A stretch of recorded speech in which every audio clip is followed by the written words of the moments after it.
Hola Sobat GP, jumpa lagi dengan ESGP tentunya. Bagaimana kabarnya? Semuanya sehat bukan? Oke, kali ini saya akan memberikan informasi tentang bos KTM nih yang lagi menyindir atau memberikan sindiran yang begitu terasa nih buat Quartararo. Apa itu? Oke, jadi begini. Beberapa waktu yang lalu Fabio Quartararo yang notabene dia adalah ridernya daripada Yamaha yang punya nomor 20 itu mengatakan seperti ini.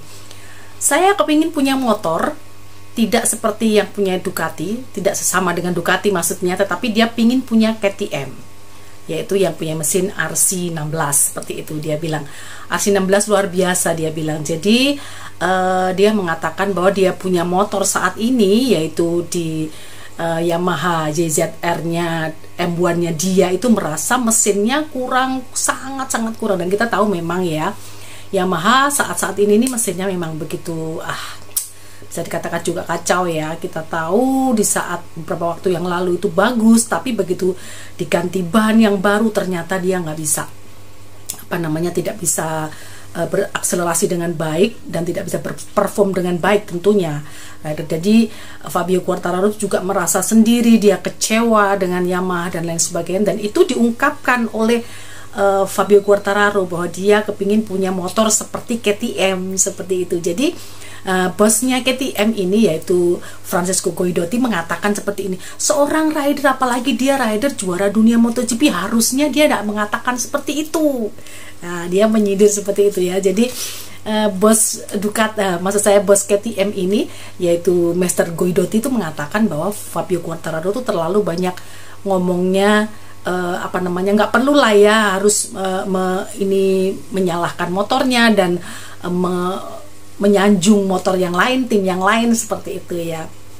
Ya memang mungkin orang tuh beda-beda memang ya, rider tuh beda-beda. Tapi setahu saya memang seorang rider yang sudah punya nama contoh nih kayak Marc Marquez, kayak Valentino Rossi, kayak McDowell seperti itu. Jadi mereka itu tidak pernah menjelekkan punya sendiri dan sebagainya. Ya ikutin aja karena memang dia dalam kontrak, dalam cakupan daripada timnya sendiri, nggak perlulah harus membanding-bandingkan dengan yang lain seperti itu ya.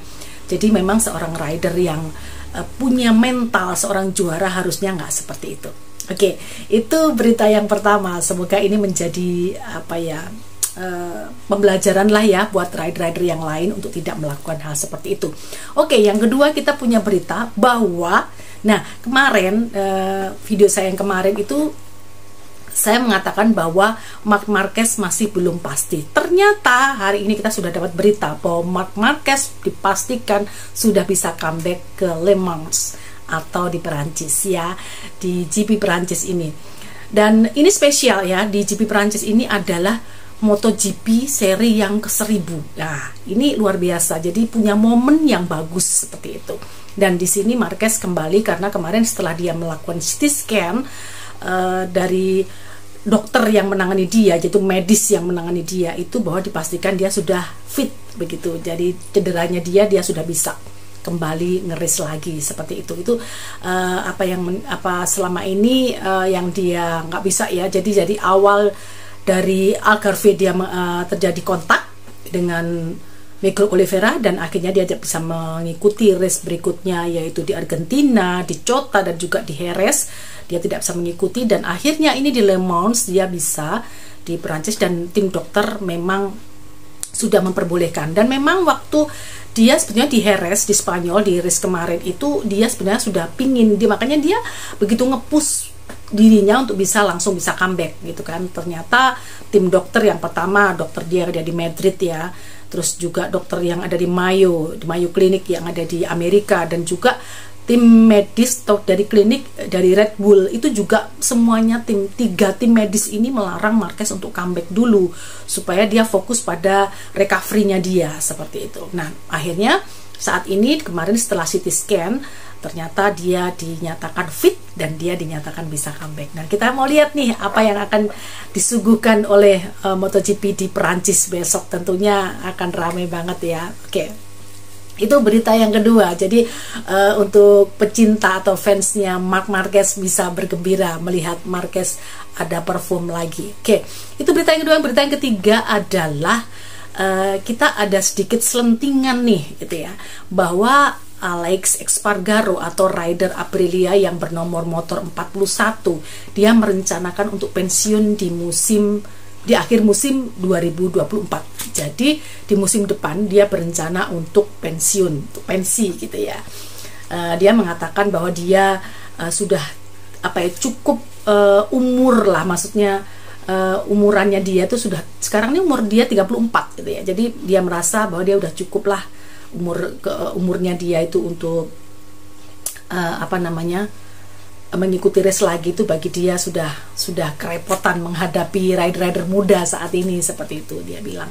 Jadi kemungkinan dia akan pensi, dan dia mengatakan dia tidak ketakutan atau khawatir masalah pekerjaan. Dia bilang sekarang sudah merintis pekerjaan di rumahnya dia. Dan yang berikutnya dia mengatakan kalaupun toh nanti setelah habis, dia kan musim 2024 dia habis kontrak tuh, kalau memang mau diperpanjang, dia mau bilang sama Aprilia dia tidak mau ngambil kontrak panjang, jadi mungkin ya 1 tahun lah, dia bilang begitu, kalau memang masih mau dipakai, dia bilang begitu. Jadi ini sedikit bocoran bahwa nanti di musim 2024 kalau memang dia nggak diperpanjang lagi, atau dia memang mau diperpanjang, dia nggak ngambil kontrak panjang, cukup 1 tahun, dan kemungkinan juga dia akan pensi dan gantung helm. Dan tentunya nih kalau sampai Alex Espargaro yaitu rider Aprilia ini pensi, ini sangat-sangat menguntungkan daripada Miguel Oliveira. Dia punya kesempatan besar. Kenapa? Karena kemungkinan besar yang akan menggantikan daripada Alex Espargaro ini adalah Miguel Oliveira, yang punya kans besar ya untuk punya kesempatan untuk bisa menggantikan dia, seperti itu. Jadi kita akan lihat nantilah bagaimana, nanti kita masih mengarungin 2023 ini belum kelar. Nanti kita akan lihat di musim 2024 apa yang akan terjadi, dan tentunya nih kita akan fokus nih di akhir pekan ini, kita akan melihat ya di di race nanti mulai hari Jumat ya, tanggal 12, 13, dan 14. Jadi di tanggal 12 kita akan melihat pre-practice-nya, kita akan melihat sesi latihan bebasnya, dan hari Jumat kita juga, hari Sabtu maksud saya, kita akan melihat kualifikasinya, dan tentunya akan melihat sprint race-nya seperti apa.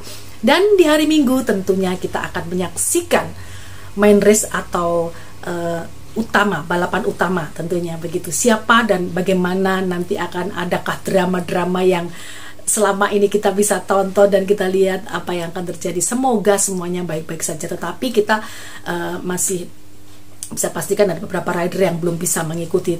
Contohnya nih, Inia Bastian ini dan dipastikan belum bisa mengikuti karena dia masih merasakan cedera, masih merasakan sakit, akan digantikan dengan Danilo Petrucci, dan juga Pol Espargaro juga masih belum bisa mengikuti, dan Miguel Oliveira juga belum bisa mengikuti. Nah, kita akan menyaksikan bagaimana kelanjutannya. Oke, terima kasih. Ini dulu yang bisa saya sampaikan, informasikan di channel saya, dan jangan lupa tinggalkan like, komen, dan share, dan subscribe tentunya. Terima kasih. See you. Bye.